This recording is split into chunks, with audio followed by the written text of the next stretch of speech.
Well, a tragedy in June Lake. 3 people from Tehachapi died in a boating incident Saturday in June Lake, and their bodies were recovered on Tuesday. According to information from a Mono County Sheriff's Office press release, Saturday, October 15th, 5 men took their personal boat out on June Lake. Winds were blowing strong from the west, and the water was very choppy. Sometime near 10 a.m., the boat began taking on water, and the boat capsized and sank. None of the boaters were wearing life jackets.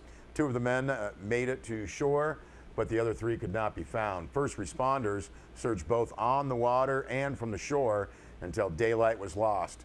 The 2 surviving men were medically treated and released. The recovery effort continued at daybreak on Sunday morning, with searchers again on the water and shore. The search ensued as long as weather and daylight permitted through Sunday, Monday, and again into Tuesday morning. Family members of the men gathered in June Lake and awaited news of their loved ones. At approximately 11:30 a.m. on Tuesday, the boat and all 3 bodies were located near the middle of June Lake. Press release states divers successfully recovered all of them, and the family was notified of their recovery. All of the men are from Tehachapi and related to one another. The deceased identified as Doug Langston, age 46, Caleb Johnson, age 21, and Jacob Langston, age 14. The 2 surviving men, Caleb Crouch, age 22, and John Langston, also 22. The Mono Sheriff's press release thanked the many assisting agencies and local businesses, adding that the community of June Lake and Mono County truly wrapped their arms around the families and the first responders and took great care during the tragedy. The families expressed repeatedly how loved and cared for they felt. Well, the National Park Service is seeking and may pay up to $1,000 for information leading to the arrest and conviction of the person and/or persons responsible for stealing equipment and tools at Manzanar National Historic Site between September 20th and 21st. Now, between 6:30 p.m. Tuesday, September 20th, and 6:30 a.m. Wednesday, September 21st, press release notes that unknown persons forcibly entered a locked storage building and stole a trencher, a small trailer, a circular saw and stand, 3 nail guns, and other power tools valued at more than $19,000. Press release states that the tools and equipment are regularly used for preservation and maintenance at Manzanar. Their loss will adversely impact important programs and projects at the site. Anyone with information is encouraged to contact National Park Service Law Enforcement, phone number 760-786-3260.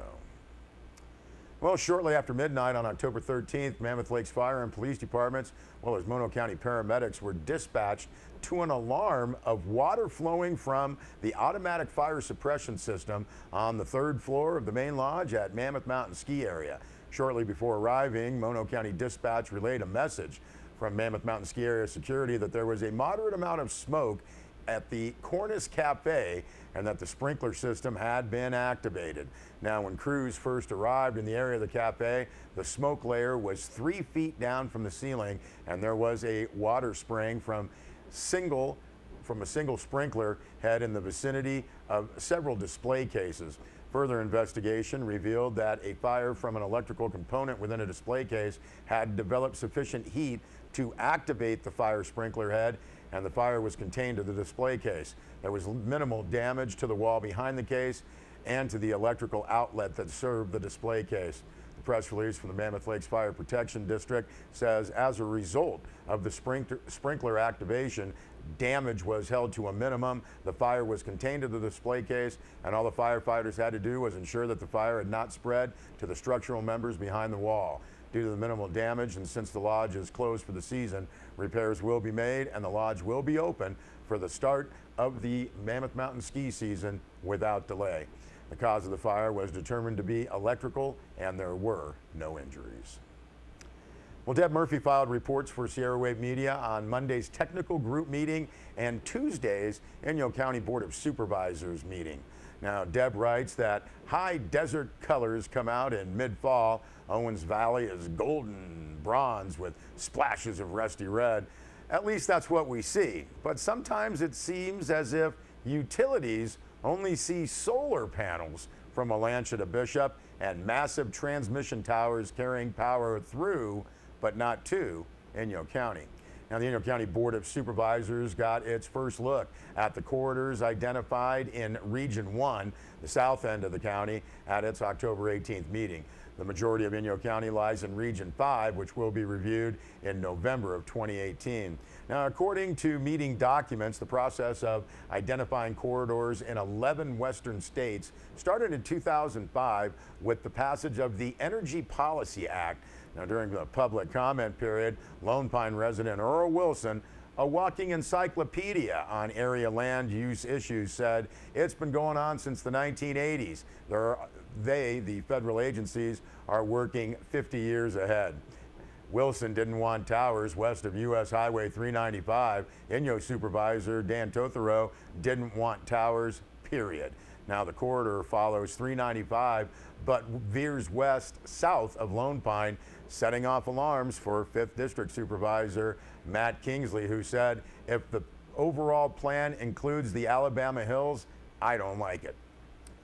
In other action, the board reviewed the environmental assessment for the Bishop Paiute Hotel and Business Incubator and Casino expansion projects, approving a letter expressing appreciation for air quality and aesthetic considerations.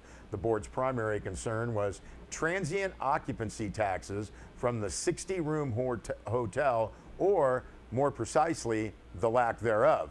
Native American transactions on reservation lands are not taxable. The Bishop Reservation indicated it would not be collecting transient occupancy taxes. Inyo County's comment letter asked for a discussion leading to an agreement to collect TOT from non-native clients at the proposed hotel to defray the cost of public services related to the complex. And the technical group meeting gave Valley Water Watchers a sneak preview of the standing committee meeting that is set for October 27th. Following a series of project updates, the group ran through the committee agenda, the standard reports with a few potential landmines. Now, the group, staff from the Inyo County Water Department, as well as the Los Angeles Department of Water and Power, was established by the long-term water agreement. Now, the landmines, alternatives for water not delivered to the McNally Ponds, and a discussion of the Owens River Trail project. LADWP also reported on tests at one of the controversial Five Bridges wells ordered permanently shut off in the mid-1980s.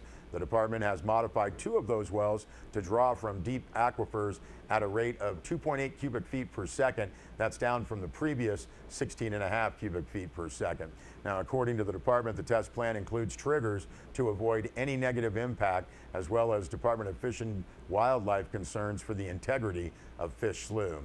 The County Water Commission will cover a similar agenda at its meeting coming up this Friday, 6 p.m. at Jill Kinmont Booth School. Both of Deb Murphy's full reports are posted on our website, sierrawave.net. We'll be back with more news.